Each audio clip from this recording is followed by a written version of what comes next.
بعض لوگوں کا یہ کہنا ہوتا ہے کہ ہمیں والدین بھی نصیحت کرتے ہیں اور اسکول کالج میں ادارے میں جاتے ہیں تو وہاں اساتذہ بھی ہمیں نصیحت کرتے ہیں، بالخصوص طلباء بعض اوقات اس بات کی بڑی شکایت کرتے ہیں کہ دیکھو جی بڑا بھائی بھی ہمیں بٹھا کے دیر تک لیکچر دیتا ہے، پھر ہمیں یہ کہا جاتا ہے کہ جمعے والے دن بھی وقت پر آؤ، وہاں بھی تمہیں نصیحتیں سننی ہیں۔ نوجوانوں کی طرف سے بعض اوقات یہ بات سننے کو ملتی ہے کہ آخر ہم کتنی کو نصیحت سنیں، ہر آدمی ہمیں سمجھا رہا ہے، ہر آدمی ہمیں لیکچر دے رہا ہے، ہر آدمی ہمیں اپنے تجربات سے آگاہ کر رہا ہے، تو آخر ہم کتنا کو اس لیکچر کو سنیں، یہ بعض اوقات وسوسہ آتا ہے۔ تو پہلی بات تو میں یہ عرض کروں گا اپنے ان نوجوان دوستوں سے اور اسٹوڈنٹ سے اور جن کو نصیحت کی جا رہی ہے کہ میں بڑے انشراح صدر سے آپ کو عرض کرتا ہوں کہ آپ خوش نصیب ہیں کہ آپ کو بہت سارے سمجھانے والے ملے ہوئے ہیں۔ کم نصیب ہوتا ہے وہ شخص جسے کوئی سمجھانے والا نہیں ہوتا۔ اور پھر کبھی آپ نے دیکھا ہے زمین کو اس میں ہل چلایا جاتا ہے، بیج بو دیا جاتا ہے، فصل اگاتی ہے، اس فصل کو کاٹ کے پھر سے بیج بویا جاتا ہے اور پھر سے فصل اگتی ہے اور پھر سے اس زمین کے سینے پر ہل چلتا ہے۔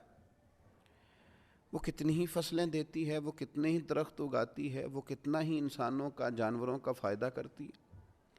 کتنے ہی لوگوں کو غذا اور خوراک مہیا کرتی ہے، لیکن کبھی یہ نہیں کہتی کہ آخر میں کتنا کو ہل چلاؤں گی، میرے اندر کتنا کو بیج بویا جائے گا۔ لیکن وہ زمین ہے، اس کے سینے کو اللہ نے اتنی وسعت دی ہے کہ ہر آنے والا بیج اپنے سینے میں قبول کرتی ہے اور ہر موسم کا نیا پھل اور نئی فصل اور نئی سبزی قوم کو فراہم کرتی ہے۔ تو سینہ بڑا رکھیں۔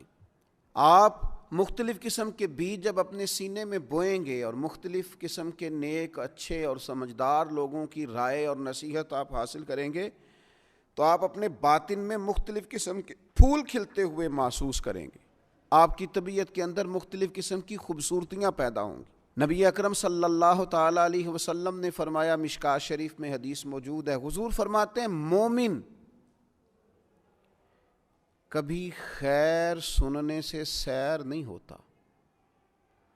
مومن کا کبھی پیٹ نہیں بھرتا خیر سننے سے، وہ خیر سنتا رہتا ہے، سنتا رہتا ہے، سنتا رہتا ہے،